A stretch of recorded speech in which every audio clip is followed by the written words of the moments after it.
ഗുജറാത്തിലെ ബന്നി പുൽമേടുകളിലെ ജൈവ വൈവിധ്യത്തെ പ്രോത്സാഹിപ്പിക്കാൻ അനന്ത് അംബാനിയുടെ വൻതാര.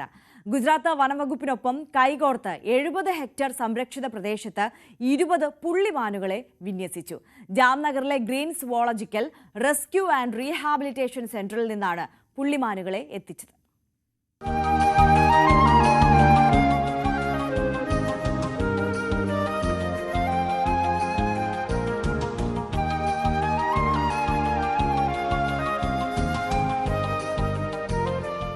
ഗുജറാത്തിലെ കച്ച് ജില്ലയിൽ 2.618 സ്ക്വയർ കിലോമീറ്റർ വ്യാപിച്ചു കിടക്കുന്നതാണ് ബന്നി പുൽമേടുകൾ. ഏഷ്യയിലെ ഏറ്റവും വലുതും പാരിസ്ഥിതിക പ്രാധാന്യമുള്ളതുമായ പുൽമേടുകളാണിവ. അതേസമയം ഏഷ്യയിലെ ഏറ്റവും ദുർബലമായ ആവാസ വ്യവസ്ഥകളിലൊന്നും ഇവിടെ തന്നെ. ഏറ്റവും പുതിയ സർവേകൾ പ്രകാരം 12 സസ്തിനകളുടെ സാന്നിധ്യം പുൽമേടുകളിലുടനീളം രേഖപ്പെടുത്തിയിട്ടുണ്ട്. 6 മാംസഭുക്കുകളും 2 സസ്യഭുക്കുകളും ഇതിൽ ഉൾപ്പെടുന്നു. ഇന്ത്യൻ ഫോക്സ്, ഇന്ത്യൻ വൂൾഫ് പോലുള്ള വന്യജീവികളെയും ബന്നി പുൽമേടുകളിൽ കാണാൻ കഴിയും.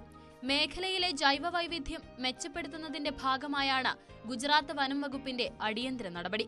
ഇതിനായി അനന്ത് അംബാനിയുടെ വന്യജീവി സംരക്ഷണ പുനരധിവാസ കേന്ദ്രമായ വൻതാരയുമായി ചേർന്ന് നിരവധി പഠനങ്ങളും നടത്തിയിരുന്നു.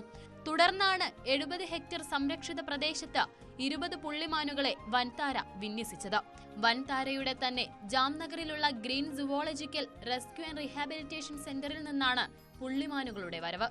പ്രത്യേകമായി സജ്ജീകരിച്ച ആംബുലൻസുകളിലാണ് പുള്ളിമാനുകളെ ബന്നി പുൽമേട്ടിൽ എത്തിച്ചത്. ഗുജറാത്ത് വനം വകുപ്പിന്റെ നേരിട്ടുള്ള മേൽനോട്ടത്തിലായിരുന്നു ഇവയുടെ വിന്യാസം. ഇതിനുള്ള സാങ്കേതിക പിന്തുണ വൻതാര നൽകി. വന്യജീവി സംരക്ഷണത്തിൽ വൻതാരയുടെ പങ്ക് അടയാളപ്പെടുത്തുന്നതായിരുന്നു പദ്ധതി. കഴിഞ്ഞ മാർച്ചിലാണ് വൻതാരയുടെ ജാംനഗറിലുള്ള വന്യജീവി രക്ഷാ പുനരധിവാസ സംരക്ഷണ കേന്ദ്രം പ്രധാനമന്ത്രി നരേന്ദ്രമോദി ഉദ്ഘാടനം ചെയ്തത്. News desk, news 18.